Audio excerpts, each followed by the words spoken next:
Assalamualaikum warahmatullahi wabarakatuh.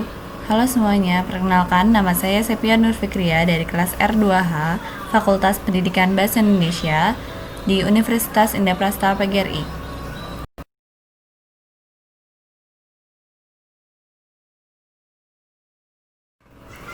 Baiklah, pada kesempatan kali ini saya akan membahas tentang fonetik. Kira-kira ada yang tahu nggak apa itu fonetik? Baik, langsung aja kita masuk ke materinya ya. Let's see the video.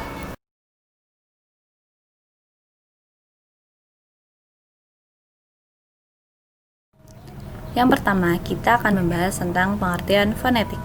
Menurut Wikipedia, fonetik atau fonetika adalah bagian ilmu dalam linguistik yang mempelajari atau menyelidiki bunyi bahasa yang diproduksi oleh manusia, tanpa melihat fungsi bunyi itu sebagai pembeda makna kata dalam suatu bahasa atau language.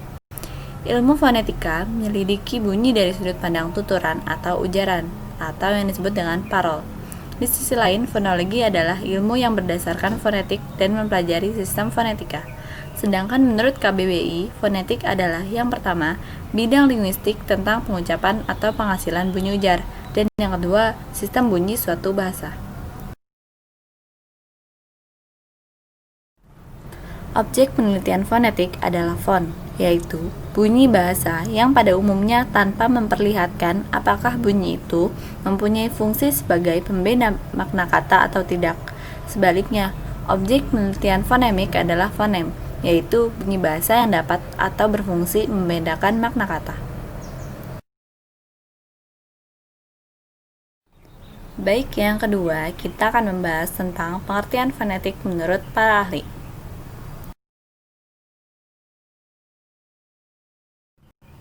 Yang pertama, pengertian fonetik menurut Abdul Chair.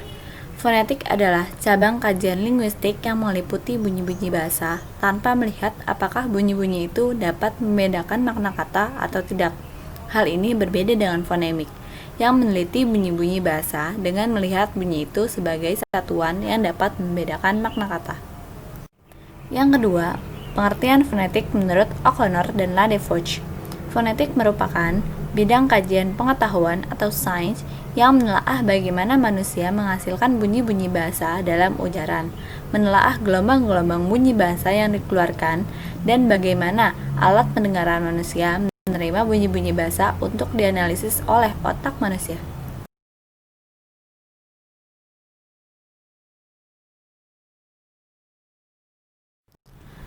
Yang ketiga, menurut Marsono dalam bukunya Fonetik pada tahun 2006, fonetik atau fonetik adalah ilmu yang menyelidiki bunyi-bunyi bahasa tanpa melihat fungsi bunyi itu sebagai pembeda makna kata dalam suatu bahasa atau language. Yang keempat, menurut Clark and Yellow pada tahun 1990, fonetik merupakan bidang yang berkaitan erat dengan kajian bagaimana cara manusia berbahasa serta mendengar dan memproses ujaran yang diterima. Fonetik sangat berguna untuk tujuan-tujuan seperti pengajaran diksi, penguasaan ujaran bunyi-bunyi bahasa asing, dan perbaikan kualitas bertutur bagi mereka yang menghadapi masalah kurang daya pendengarannya. Yang kelima, menurut Bertil Malmberg pada tahun 1968, fonetik ialah pengkajian yang lebih menitik beratkan pada ekspresi bahasa, bukan isinya. Menurut Bertil Malmberg, ilmu fonetik dibagi menjadi 4 cabang, yaitu ilmu fonetik umum, ilmu fonetik deskriptif, ilmu fonetik sejarah, dan ilmu fonetik normatif.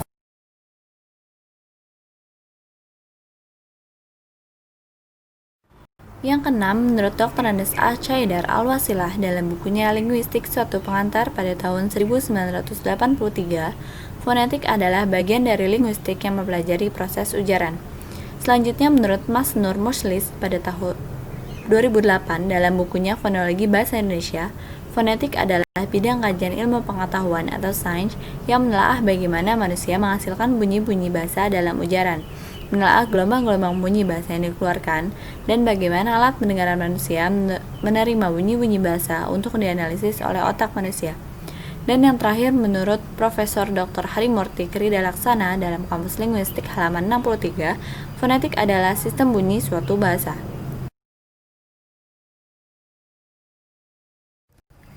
Yang ketiga, kita akan membahas tentang sejarah fonetik.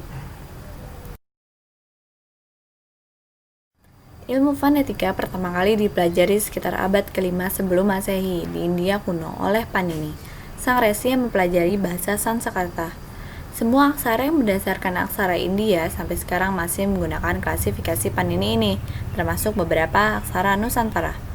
Tulisan Yunani kuno dinobatkan sebagai dasar pertama penulisan lambang alfabet.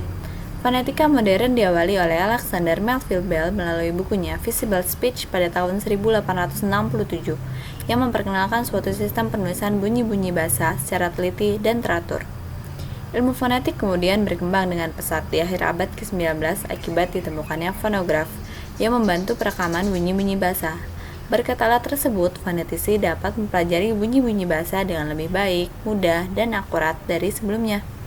Karena alat tersebut dapat mengulang-ulang tuturan yang direkamnya, sampai fonetisi dapat menganalisisnya dengan akurat. Dengan menggunakan fonograf Edison, Ludimar Hermann menyelidiki sifat-sifat fraktal dalam bunyi vokoid dan kontoid.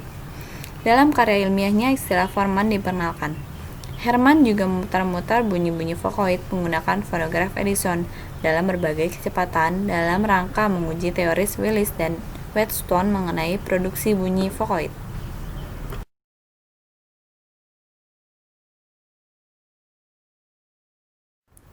Yang keempat, kita akan membahas tentang jenis-jenis fonetik. Simak ya.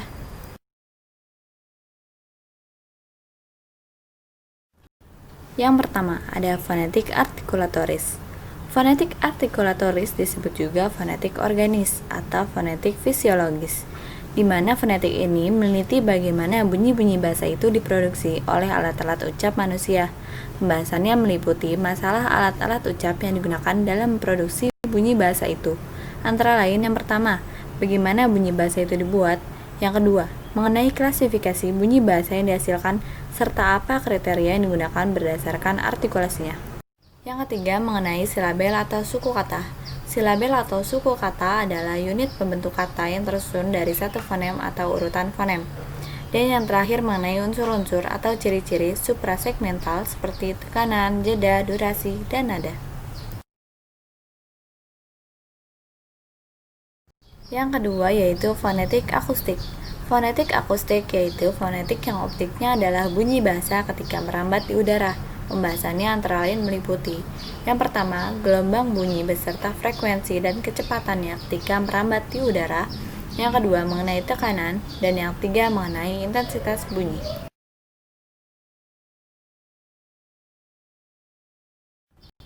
Contoh dari fonetik akustik adalah ketika kita memetik gitar, maka tali atau senar gitar akan bergetar, sehingga menyebabkan udara bergetar dan terjadilah bunyi yang dapat kita dengar.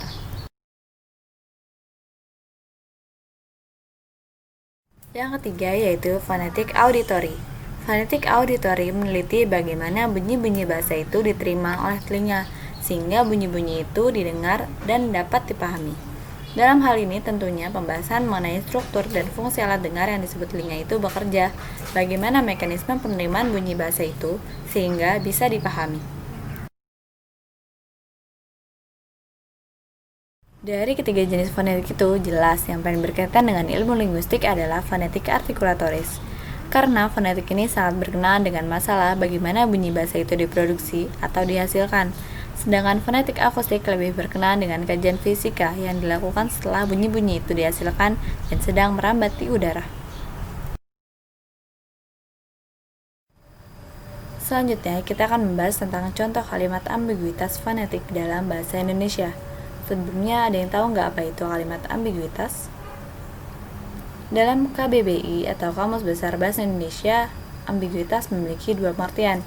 Yang pertama, sifat atau hal yang berarti dua kemungkinan yang mempunyai dua pengertian. Atau yang kedua, kemungkinan adanya makna lebih dari satu dalam sebuah kata, gabungan kata, atau kalimat. Jadi kalimat ambiguitas adalah kalimat yang mempunyai tafsiran lebih dari satu atau bermakna ganda.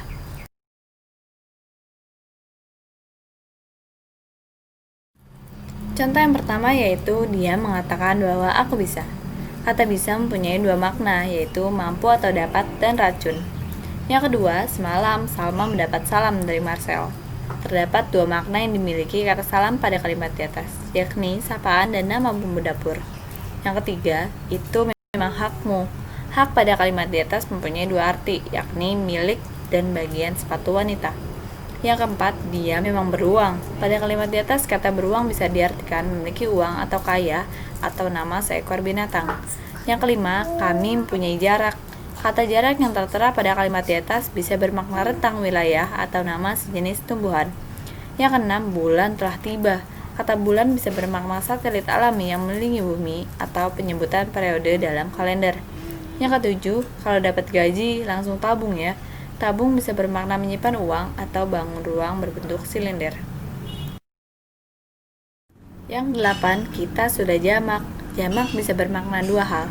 Pertama, sesuatu yang sudah dianggap wajar oleh masyarakat, atau yang kedua, kegiatan membayar sholat di waktu yang lain. Yang kesembilan, akhirnya Dede dapat gelar. Kata gelar pada kalimat di atas bisa bermakna pangkat atau membuka gulungan tikar. Yang ke-10, Rahmi tengah di Palu. Kata Palu bisa bermakna alat untuk melepaskan paku atau nama ibu kota provinsi Sulawesi Tenggara. Yang ke-11, Ahmad ada di Batu. Kata Batu bisa bermakna nama benda padat yang sangat keras atau nama kota di Jawa Timur. Yang ke-12, mereka kami sadap.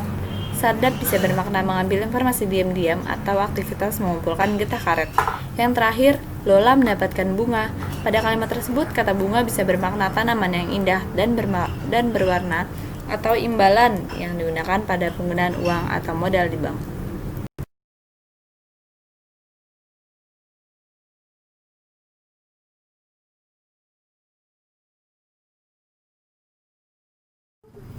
Sekian video dari saya. Bila ada kesalahan mohon dimaafkan dan semoga kalian menikmati video saya. Wabillahi taufiq wal hidayah. Wassalamualaikum warahmatullahi wabarakatuh. Sampai jumpa.